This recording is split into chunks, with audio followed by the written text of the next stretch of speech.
Hey everyone. Because people asked for it, I'm putting my interview up with Robert Drysdale. We have around 2 hours of convo here. So I'll be breaking it up into 2 or 3 parts. So it's roughly half an hour in this section. There is a bit of lag and a few audio issues, but I cleaned it up as well as I could before uploading. If you'd like to learn more about Robert Drysdale's upcoming documentary, Closed Guard, check out at Closed Guard Film on Instagram. That's again at Closed Guard Film. Full disclosure, I'll be using much of what's in this interview and the other parts of the interview from my own mini doc about the evolution of sport Jujutsu's Ruleset. As always, feel free to drop me a line and let me know what you liked or what I could improve, and I'll talk to you soon. Due to the aforementioned audio issues, I'm going to be queuing us up. The first question I had asked is about the role of martial arts in Meiji Japan and the rules of Jujutsu as they existed then. I brought up the famous rivalry between the Kodokan and Totsuka Jujutsu School as they competed against one another to get the contract to train the Tokyo Police Force. Are you aware of the rule set that they were using for this matchup to decide who would reign as the educators of Tokyo Police? Well, what's interesting is that during that period, what's happening is, martial arts, the most literal sense, martial, God Mars, God of war, it's an art of combat, right? So Japan has this tradition of combat, but in a modernizing world like that, the martial arts lose their space. Like, what's the point of knowing how to fight against a modern army?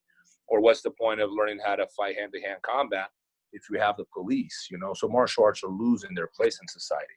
And this is where Jigoro Kano and others, they're quite bright. They go like, well, we can use martial arts as a means of education. And he borrows a lot of these ideas from the West, interestingly. They're not really Asian, they're not Japanese ideas of physical education and sport. They're European ideas.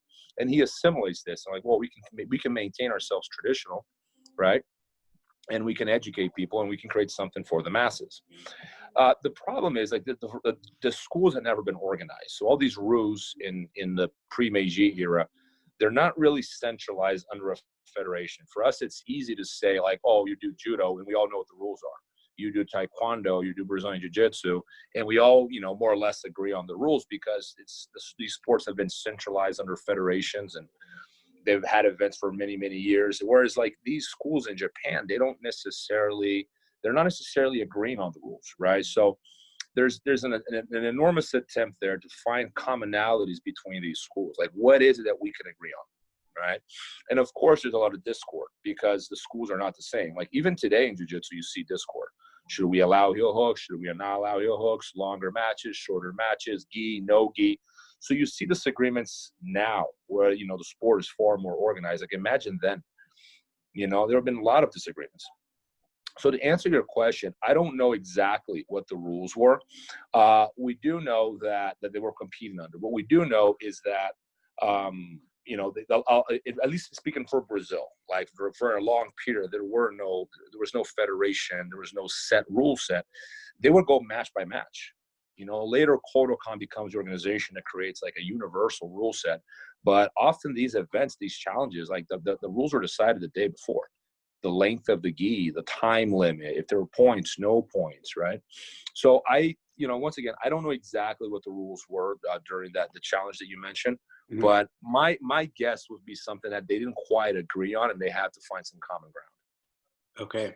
Can I perhaps fill in a gap in your knowledge? Please. So at least from documents that we understood in the modern day, what we have is get a submission or to take the other person's consciousness away from them. Yeah. So it's, something that we see later on but essentially this Jujutsu rule set this was the original rule set. It's the idea of sub or unconsciousness via throw. Yeah. And then we have in the late 1890s, are you aware of like kind of everyone, all jiu-jitsu schools saying, okay, Kano's onto something, and then they all kind of go behind him. Have you heard this story? Yeah, the Butokokai, right? Like, so they're Yes. trying to, give order and structure to all these schools so they can survive, right? Mm-hmm. So they're constantly trying to find common ground, right? Mm-hmm. Not an easy thing to do. Kodokan Kano came out on top of that. Jigoro Kano was the leading force, but it was, I can imagine it was a highly politicized environment with like too many chiefs and not enough Indians. That would be that's speculation, but like, looking from afar, that's what it looks like to me. I think this is really fascinating. What aspects of Western wrestling did Kano incorporate into judo? We know the Kataguruma for sure, the fireman's carry, right? I think that, Western wrestling is much older, and Jigoro Kano is not influenced. I know the Kataguruma for sure. I suspect other throws. Mm-hmm. I mean, the Ogoshi and the Koshiguruma are on the wrestling curriculums, and because they're much older, I wouldn't be surprised if those were assimilated as well. In fact, other than the very gi-oriented throws, I wouldn't have grip provide evidence. And the Kataguruma is the only one that I'm sure of. But I think a lot of the foot sweeps and leg trips, like the uchigaris, like these moves are all present in wrestling, So, there's no doubt that there was influence of Western wrestling. The only question is to what extent, right? And I think that Jigoro Kano never denied this. Like, he's a man very influenced by the West. His ideas are not like they're Nipponic to a certain extent. He's influenced by ideas of values that are very Western, like education, like physical education. He's influenced by Herbert Spencer. He's he's a man with a vision for a new Japan. He understands that he has to make these adaptations if he wants to survive, if he wants his style of martial arts to survive in the 20th century. So there's no doubt like he borrowed from wrestling. And the rest, it's interesting. The challenge between judo and wrestling, they go way back. This is not something, like a lot of times we see a rivalry between jiu-jitsu and wrestling. We think it's something new. These things are very, very old. Plenty of challenges going on in the 1800s. There's a really good book on it. I'm actually just started rereading it yesterday. It's called Craze by Roberto Pedreira. Okay. Highly informative. Highly informative. I've never seen anything better on the topic of martial arts for that period. There might be, but like I've never seen it. It's highly informative, and it talks a lot about the things that this period, right, the pre-Meiji era, the formation of the Kodokan, because that's the roots of jiu-jitsu. Jiu-jitsu begins there. When we're talking about the history of Brazilian jiu-jitsu, it's hard to talk about the history of Brazilian jiu-jitsu without talking about the formation of the Kodokan, because it's so important. So it's a very interesting period in Japanese history. I'll be completely frank with you. It was something that it was a posterior thought to even put this into our film. Originally, we were just going to stick to Brazil. But as we learned more about it, especially after reading Craze, I kind of changed my mind. I'm like, how can we not insert some of this information in the film? It's too rich to leave out, So it created a bit of a problem in our production too, because we didn't have the sound bites for it, and there was no research that we had done. So it's something that it was more like a crash course in the pre-Meiji era, in order to put some of it into the film. Fascinating. I have a little bit of reading that I had done about the formation of, what was it called? The Butokokai. Butokokai. So, and I remember it was a Dutch judo historian, and he had talked about the idea of the back being the place where you wanted to land the throw on the opponent is actually from Western wrestling. That didn't idea come from. Yeah, exactly. I believe that. It makes a lot of sense because wrestling is much older. And when you look at judo and wrestling, judo is basically wrestling in the gi. Later judokas eliminate the single and the double, and they make it less wrestling friendly. But if you look at judo, its roots, it's wrestling in the gi. So I think that, we like to think that the Japanese, the Jigoro Kano is like something the Japanese are. But, what you just told me is something I didn't know, but I 100%, I think that's highly probable, because the idea of pinning someone on the ground is much older than judo, and there would have had to been some. It's interesting to see that judo and the idea of pinning someone on the ground only comes about after the invasion of Western ideas. It doesn't take place before, so that's suggestive that there would have been some influence there. It's speculation. I'm no expert in the field. But I think that it would not be an unreasonable, speculation, if I were to say, like, yes, wrestling is, help give birth to judo. I mean, at least to some extent, we know that. Sumo wrestling as well. I remember that sumo wrestling plays a huge role in the development of judo. There's some commonalities. And I didn't see this. It's interesting. There was a jiu-jitsu tournament in Florida, like a professional event called Substars a while ago. And they had some wrestling matches. And I had never seen sumo. I've seen sumo wrestling matches. And I had never seen them before. I actually never watched sumo. It was the first time I watched it. And I can see the judo in it, or I can see the sumo in the judo, better put. It's so in a way, judo really is a hybrid of a variety of styles. And later Brazilian jiu-jitsu, suffers a similar transformation. It's assimilating also from wrestling, from judo, of course, and which is the matrix really, and catch wrestling. But it's interesting. I think that martial arts, much like people, we don't stay stationary, right? We're not the same person today than we were yesterday. We're constantly changing and suffering outside influences. And I think a martial art is exactly the same. So judo would have suffered many, especially, given the moment Japan was living when judo was formed. It's not surprising that it has a heavy Western influence. I'll pass you that paper. It's very interesting. Yeah, he did some really nice research, and he went like month by month as the Butokokai was being formed, and talked about kind of who Kano had to drag into it to get the proper amount of clout from other jiu-jitsu schools. And when he was able to do it, it was a very, very big deal. Tell me about Japanese immigration to Brazil in the early 1900s. Well, early in the 20th century, Japan is not a developed nation, right? It's nowhere near as wealthy as it is now. So immigration, people migrate for the same reason. It's always been the same reason. I mean, hunter and gatherers, they migrate for different reasons, for the different regions for the same reason. If they leave a place, why would you leave a place with plenty of fish, game, and fruit and just falling from the trees? Would you leave that place? Not really, But if there's a drought, if the river's clear of fish and you can't find game, you move, you migrate. It's always economic reasons. I don't believe that you leave your family and friends because you really want. I mean, unless you're like a religious missionary, and even so, you only leave for a certain period of time.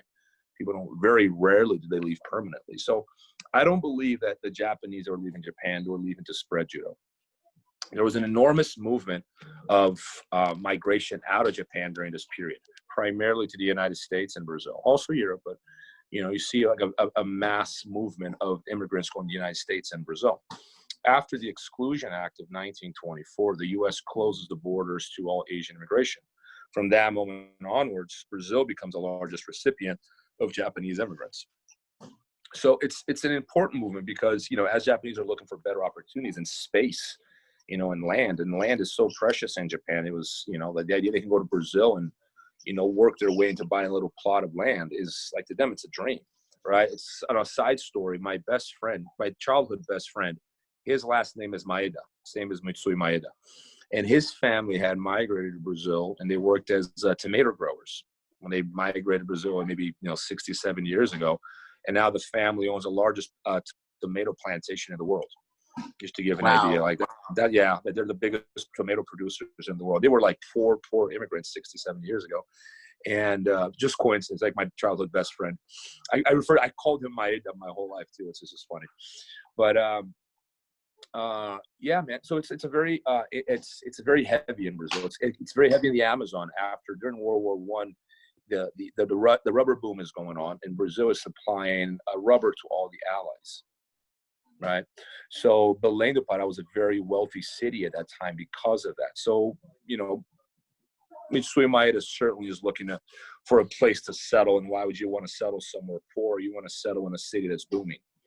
So he settles in Belém do Pará and then later becomes an ambassador for Japanese immigration in the Amazon, which is like a whole side story that I don't know much about, but I've always keep telling myself to look more into because it's a very interesting story to me.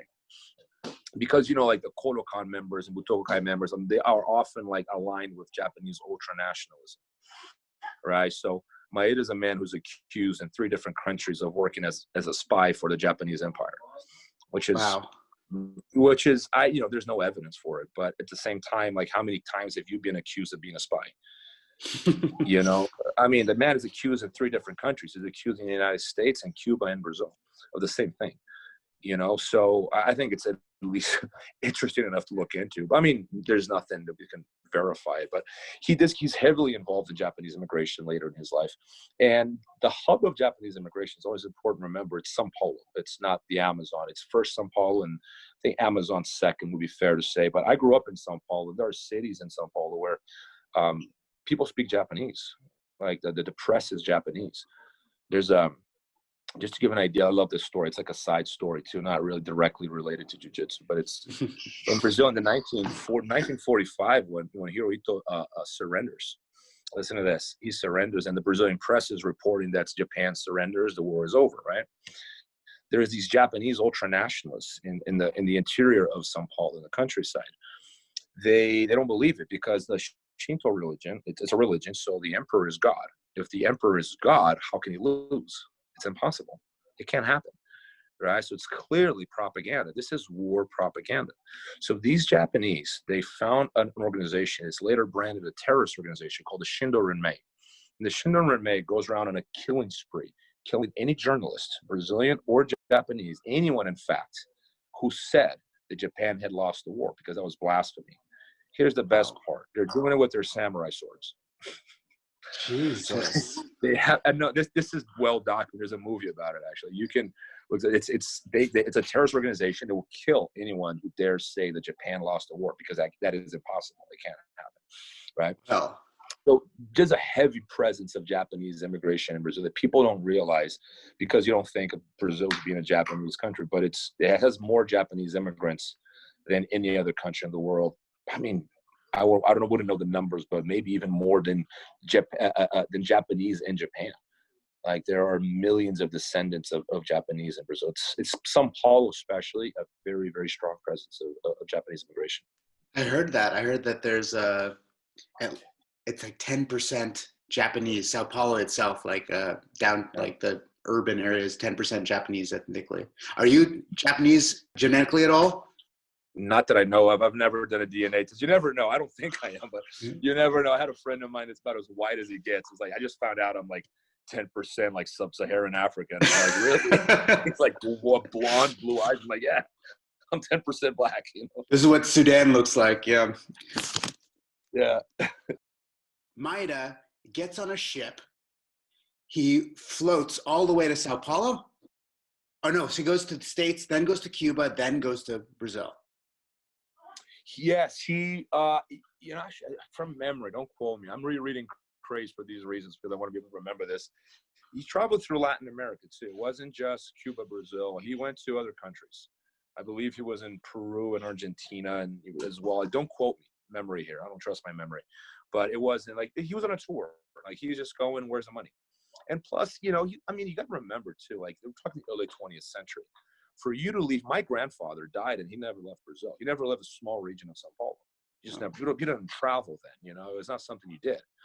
This man is like he's living the life. Like, he's traveling the world and performing in circuses. It's prestigious. He's getting paid. He's having fun. These men, they're people. They're not missionaries. They're like, they're out for a good time, money, and the adventure. I think above all, an aspect of Maeda's personality that's often ignored is like, he's clearly an adventurer. Like, he enjoys like the thrill of like, what's next, And he does finally settle in Brazil. He enters through São Paulo. If you look on the internet, it's all Porto Alegre on November 14th. That's incorrect. We know for sure. I don't know if he was in Porto Alegre November 14th. I've seen it so much on the internet. I'm assuming someone has something, but I've never seen it. We do know he was in São Paulo on September 14th, possibly as early as June or July. Now, I can't remember, because the article mentions the Japanese troupe of performers, but doesn't mention him by name. But it's very possibly him, but it's because they don't mention him by name, we can't confirm. So, and then from Sao Paulo, he goes up north, and he goes to Rio de Janeiro for a time. He goes to the northeast of Brazil, and he finally makes it to Belém do Pará. And then once he's there, he has a short little trip to Cuba, and I believe in, was it 1908? No, after, I'm sorry, 1918. 19, can't remember now. I tried to tape my memory with dates, but a brief trip to Cuba. Actually, might have been 1920. I'm gonna go with 1920. Don't quote me on it. And then he comes back to Brazil and never leaves the country again. You know, he settles. He's older. He's retired. He is not interested in teaching. It's very clear that after a while, he kind of passes on the torch to his students. Like, you can see this by, like, at one point he's challenged and he's like, I don't want to fight anymore. Fight one of my students. You know, so he's in a different moment of his life, and you can see him becoming more of a diplomat and an ambassador more than a teacher and fighter. Interesting. From Porto Alegre, he goes north up to Rio, and then in Rio, was it in Rio where he has like the challenge matches kind of at a theater? He has them all over the place. Like, the problem with these challenge matches is that most of them were fake. You know, you got to remember, the audience didn't understand fighting then. Like, if the audience can't understand grappling now with the UFC and everything, imagine then. They had no idea what was going on. So they had to make it impressive. So in order to make it entertaining and profitable, it had to be fake. So the vast majority of these challenges were fixed. He did have some real fights, you know, for sure. Like, some people really challenged them and then they had to go at it. But it was less entertaining to the audience. Like, people like to choreograph. It's like in movies today, Hollywood movies. Give them a real fight and it's not as interesting. But like John Wick, you know, like it sells more. Like, you know, it's just and now that people are educated, then it would have been, you know, even more so. But he's taking these challenges everywhere. You know, he's teaching along the way too. I know that he taught the police in Rio in 1915, maybe. He travels north of Brazil, and there's a man there that claims to have learned from him. Bionor is his name. I think in 1916 he's claiming to have learned from Maeda. And then he finally settles in Belém, where he, you know, sets some roots. But like, these challenges are something, when he traveled, that's what he was doing.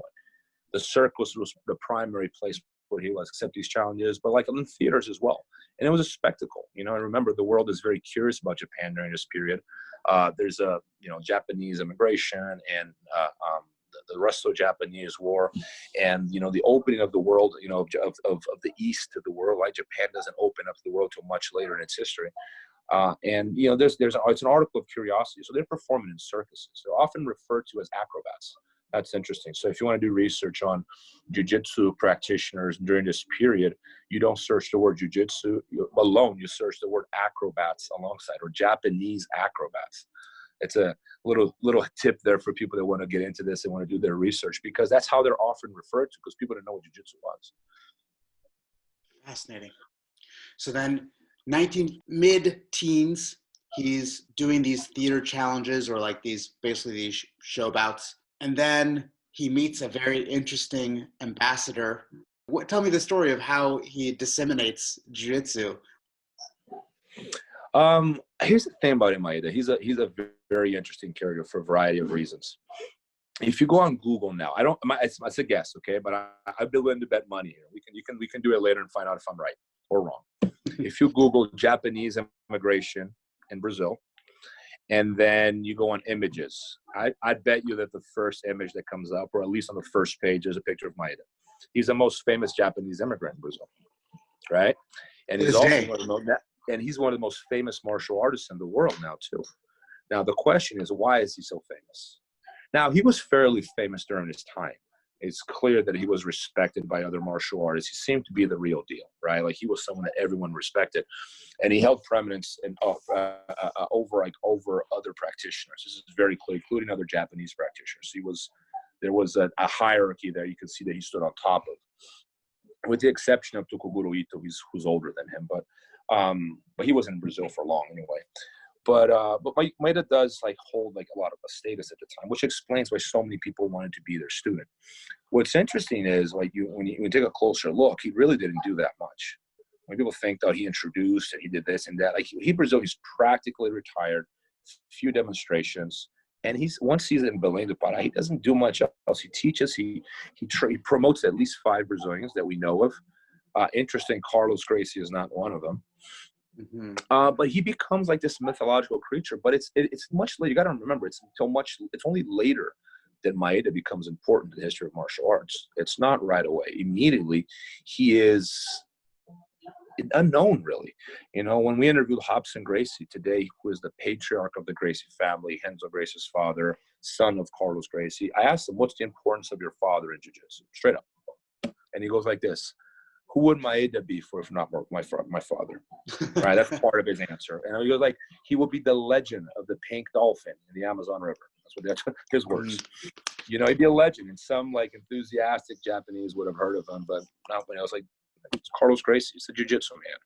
And he made such a good point, you know, it made me rethink the relationship between, you know, the alleged relationship between Maeda and Carlos, because there's no evidence for it. That in fact it was Carlos who created Maeda, not Maeda who created Carlos. Just to give a reinforcement point, Lyoto-Machida's father, I can't remember his father's name now, but Lyoto-Machida, former UFC champion, his father is a Japanese immigrant living in Belém do Pará, same place where Maeda was. So a lot of Japanese there. He found, I believe in the 70s or 80s, I can't remember the year, but he found Maeda's grave in the cemetery in shambles. It was destroyed. It was in ruins, right? So he went and fixed it. He didn't know Maeda, but he was Japanese, and he knew that he was a great master, even though he was from karate and not judo or jiu-jitsu. He knew that he was an important master, and he decided to rebuild the grave with some help from university students from Japan that helped rebuild the grave. So if you Google Maeda's grave on Google, you're going to find pictures of a very nice grave. It's very beautiful. It's been vandalized. They steal the picture. Every time someone puts a picture of Maeda there, someone steals it. But it's quite a beautiful grave, but it's a new grave. It's been built recently. You know, Maeda was forgotten for many, many years, but the second the jiu-jitsu blows up in the world, it has its second wave, right? Its first wave was early in the 20th century, about 100 years later, right? Almost 100 years later, in the 90s, it has its second moment, its second boom with Royce Gracie, right, in the UFC. That's when the length of the past becomes important. Because up to then, he was like, you know, if you ask Brazilians in the 70s who Maeda was, even the ones who trained jiu-jitsu wouldn't have known who he was. Like, it's not something that came about. He's not mentioned. Like, there are no people like Helio and Carlos aren't mentioning Maeda all the time, but you have to create a link to the past at some point. Like, where did you learn from, right? Lineages are important, especially in North America. In Brazil, people don't care about this so much. The conversation about lineages rarely comes up in Brazil. For some reason, it's not like there's no pictures on the wall and stuff. Like, it's rarely you find a gym that has a picture of lineages on the wall. But in the United States, it's very important for some reason. And I think because of this, when people start asking these questions, they have to, you know, create a link with the past, and that's when Maeda becomes very important. Even though Carlos he has said in the past, 1929, 30, 29, I think, when he first makes it in Sao Paulo, and they ask him who taught him jiu-jitsu, it's the first time he says it, Maeda taught me jiu-jitsu, right? But there's no evidence for it. That's the problem with the relationship with Carlos and Maeda, even though, I mean, I think it's probable, but there's no evidence for it. What we do have evidence for is that Carlos was a student of Jacinto Ferro, who in his turn was a student of Maeda. This we know of. So this lineage we can confirm. Maeda, Jacinto Ferro, Carlos. Carlos straight under Maeda, we can't confirm. Possible, Crazy. yes. But it's not something we can't confirm. And it's something historians suspected for a long time, because you got to remember, you know, Carlos has been praised as like Maeda's prime student and favorite student. And he's the one that, you know, who Maeda passed all the knowledge to. Carlos was a teenager amongst grown men who were fighting professionally. Now, I think it's highly unlikely that a 14-year-old teenager is going to hold prominence in a gym where you have people who are fighting professionally and clearly have a very close relationship with Maeda, because there's no doubt that Jacinto Ferro and Maeda had a very close relationship.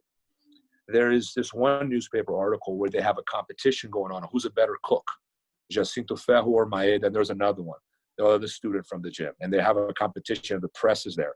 And Maeda took last, and they're making fun of them. And the families are hanging out on a Sunday. There's a cooking competition going on. So That's adorable.